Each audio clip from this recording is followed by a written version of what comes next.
Un gran y cariñoso saludo en el nombre del Señor Jesucristo, nuevamente muy contentos de que siga siendo parte de este hermoso proyecto Lee tu Biblia. Proyecto Lee tu Biblia que ha intentado a través de esta forma de prácticamente 15 minutos, en un promedio entre 10 a 15 minutos, hablar a tu corazón, por intermedio de una sinopsis, una panorámica acerca de un libro que compone la Biblia, tanto en el Antiguo Pacto como en el Nuevo Pacto. En esta oportunidad nosotros vamos a hablar acerca de la epístola, una carta escrita de Pablo hacia un siervo ah, llamado Tito. Tito se conoce muy poco de él. El manuscrito griego, el más antiguo que se conoce, es llamado simplemente Prostitum. Titum, que significa escrito a Tito, con un texto autobiográfico. En ese sentido, se cree que lo más seguro es que Pablo, ya en una etapa muy anciano, ya mayor, pidió a uno de sus colaboradores, a un secretario, que pudiese escribir esta carta dirigida a Tito, quien era un ministro, un pastor, un evangelizador que atendía a todos los cristianos que estaban en la isla de Creta. Ese es un parte del contexto de lo que nosotros queremos hablar en este momento. Pero no quiero introducirme más en el tema sin antes pedir la invitación de que el Espíritu Santo sea quien nos ayude en la entrega de este mensaje, pero también en la recepción tuya y mía para que podamos ser parte del proyecto Lee tu Biblia y podamos ser constantes y fieles en el estudio y en el deseo de escuchar la voz de Dios. Querido Señor, te agradecemos por la oportunidad de conocer cada uno de los libros bíblicos por intermedio de una sinopsis, una panorámica, conocer algunos antecedentes históricos, algunos referentes contextuales de la época, quizás, Señor, conocer la temática de lo que se trata una carta, un mensaje escrito por un apóstol. En esta oportunidad queremos pedirte que esta carta personal a un ministro del Evangelio como fue Tito, podamos llevarla a nuestra vida, a nuestras vivencias, conocer un poco más acerca de cómo un apóstol tan grande como Pablo entrega los mensajes adecuados, llenos del Espíritu Santo, para que cada hombre de fe, para cada siervo, para cada persona que quiere ministrar a través del Evangelio, pueda compartirlo, pueda tomar y atesorar cada una de estas instrucciones. Todo te lo agradecemos por los méritos de tu Hijo amado Jesús. Amén y amén. Bueno, ya hemos hablado acerca, y mucho hemos hablado acerca de la importancia que es poner un contexto, entendiendo que las escrituras son mensajes para nosotros, una guía espiritual importante, un mapa para conocer más a Dios, nosotros lo pudiésemos conocer a Él. Pero principalmente estas cartas, estos mensajes, estas palabras fueron dirigidas a alguien antes que a nosotros. Y a través de un poco más de 2000 años nos han servido para utilizarlos y seguir entregando el mensaje de Dios. Esta es palabra del Señor y la debemos tomar como aquello. De Tito se conoce muy poco, se sabe muy poco, las referencias personales en esta misma carta son muy fragmentarias y no es mencionado tampoco en el libro de los Hechos. La primera alusión aparece en Gálatas capítulo 2, donde Pablo dice que Tito fue con él desde Antioquía al concilio de Jerusalén. O sea, quiere decir que ya Pablo lo tiene considerado un colaborador y una persona que estaba trabajando por el Evangelio. Como era un converso incircunciso procedente del paganismo, eso hay que dejarlo en claro, Tito se convirtió en un caso muy problemático para el cristianismo inicial. debido a la polémica sobre la circuncisión de los gentiles. Después de cierto tiempo regresó a Pablo en Corinto para seguir trabajando con él y siendo un colaborador con Pablo dentro del Evangelio. Esto lo podemos ver en la segunda carta a los Corintios, el capítulo 8, versos 16 y 17. También hay una referencia de él en la segunda carta de los Corintios, capítulo 12, versos 17 y 18, en donde tuvo un éxito al ocuparse de las dificultades expuestas por tanta franqueza que había de parte de él. En 2 Corintios 2 también hay una mención importante acerca de ese punto. También organizó unas colectas para los santos en Jerusalén. O sea, él se preocupó de la parte organizacional, además de presentar el Evangelio, fue muy organizado en trabajar. 2 Corintios 8 también nos hace referencia de eso.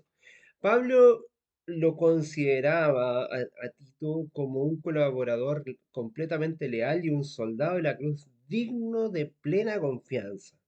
Así nos dice 2 Corintios 12, y se refiere a él como a un hermano. Esto quiere decir que como referencia tiene que haber sido una persona, un compañero, un colaborador, y que tiene que haber sido una persona de un poco más edad que la de Timoteo, ¿ya?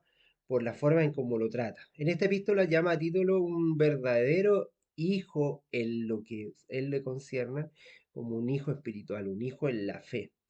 Capítulo 1, verso 4 de la misma carta hace referencia a ello. Eusebio, como un investigador eclesiástico del siglo IV, se refiere a Tito como un obispo, lo llama un obispo, un pastor de la isla de Creta.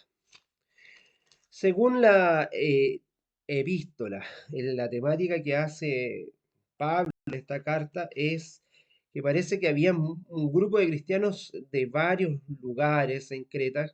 Sin embargo, la organización estaba de manera general y no estaba completa. O sea, podemos decir que quizás habían ciertas incompletudes en la forma de organizar el concepto de iglesia.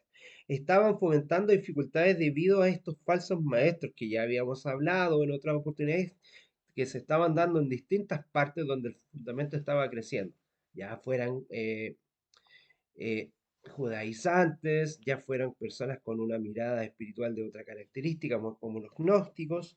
Y estos falsos maestros ponían un gran énfasis en distintos mitos, en distintas creencias, la importancia de la genealogía en aquellos que eran de origen judío y la importancia de la ley desde una forma restrictiva, no desde el espíritu de la ley, de lo que Cristo mismo quiso enseñar. Se ocupaban de argumentos más bien inútiles y hacían amalgamas en el fondo de muchas ideas frente a este tema. Y esto estaba impactando a muchos miembros en la iglesia de Creta. A Tito le correspondía arreglar todos esos asuntos y Pablo le envió consejos y le infundió ánimo a través de esta carta. Pablo se ocupa en esta carta especialmente de dar consejo a Tito para ayudarlo a encaminar a los recién convertidos, al cristianismo en Creta. Por la segunda perspectiva, que era principalmente lo más fundamental, que era la verdadera senda de la fe y de la debida conducta, puesta principalmente los ojos puestos en la fe y en el Señor Jesucristo. Pablo le dio consejos en este caso para organizar la iglesia de una manera correcta, de una manera completa, a cabalidad, y aconseja a Tito en cuanto a las cualidades que deben tener los ancianos de la iglesia. Ya lo había hecho con Timoteo en la primera carta, cómo los ancianos debían comportarse. Eh, los cretenses tenían una mala reputación en general de ser mentirosos, de ser haraganes, de ser eh, personas complejas. Y además estaban los cristianos judaizantes, legalistas, que no dejaban que esto pudiese crecer. Había una impureza espiritual, una impureza ceremonial que estaba trayendo muchos conflictos. El gran énfasis de Pablo consiste en que los cristianos cretenses debían ser sobrios, castos y plenamente correctos. Como conclusión de la carta, Pablo le recuerda a Tito y mediante él a los cretenses que la bondad de Dios hacia el hombre no se gana mediante las obras buenas, sino que a través de la dádiva de la misericordia divina por medio del mismo Señor Jesucristo, un regalo de la gracia.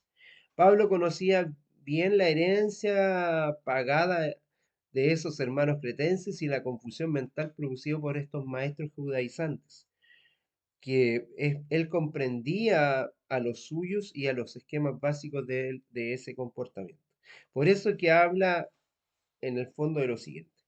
La, la carta a Tito solamente contiene 3 capítulos y están divididos de esta manera. Primero hay un saludo inicial entre el primer capítulo, desde el versículo 1 al 4 están los saludos, y luego vienen instrucciones para Tito como un obispo, como un pastor desarrollándose en su ministerio en la isla de Creta. Luego le explica claramente en el segundo y tercer capítulo cuál es la idea de la salvación, el producto de la salvación expresado en el amor divino. Principalmente te invito a que leas Tito, capítulo 3 versos 4 hasta el 7. Debe manifestarse la superioridad del carácter cristiano. Esto lo puedes ver en el capítulo 3 desde el 8 hasta el 11. Y luego finalmente algunos comentarios personales, ya que piensa que esta es una carta personal hacia la persona de Tito y las bendiciones finales. Quiero leer una porción de las escrituras que está en este sentido eh, si bien es cierto, es una carta personal, también podemos sacar ideas que nos pueden servir a nosotros en este sentido. Mira lo que Pablo le está diciendo a Tito en el capítulo 3, verso 9, 10 y 11. Dice, pero evita las cuestiones necias y genealogías y contenciones o discusiones acerca de la ley, porque son vanas y sin provecho. ¿Te has visto enfrentado a algunos amigos que tienen este tipo de conversaciones? La genealogía hasta la genealogía de Jesús, las contenciones y discusiones acerca de la ley. ¿Qué es lo que dice Pablo? Son discusiones vanas y sin provecho. Al hombre hereje, después de una u otra amonestación, deséchalo. Tenlo por gentil, no quiere decir que lo tienes que odiar o tienes que alejarlo, sino que déjalo que siga en sus situaciones. Si no fuiste capaz, después de 2 o 3 oportunidades, de hablar con una persona para que procediera a corregir sus errores, no puedes hacer más. Es obra del Espíritu Santo. Tú ya diste un paso, lo hiciste una y otra vez, quizás pediste disculpa, pero lo principalmente es que tienes que hacer esto para lo que estás encomendado. Sabiendo que en tal se ha pervertido, que tal persona se ha pervertido y peca, siendo condenado por su propio juicio. ¿Quién es el que condena? ¿Es Dios el que condena? No, ya hemos dicho claramente. Dios a nadie condena, sino que ha dejado a su Hijo Jesucristo todo juicio. ¿Y quién es el que te condena a ti? ¿Es Jesucristo? No, Jesucristo siempre salva. Tú y yo somos condenados por nuestro propio juicio, un juicio que nos hacemos a nosotros, y la salvación, que es el regalo de Dios, la puedes tomar como la puedes rechazar. El juicio y la condenación viene de nosotros mismos. Que el Señor te dé la claridad para entender esta carta y puedas estudiar a Tito de una manera profunda, y que el Señor te bendiga grandemente. Gracia y paz.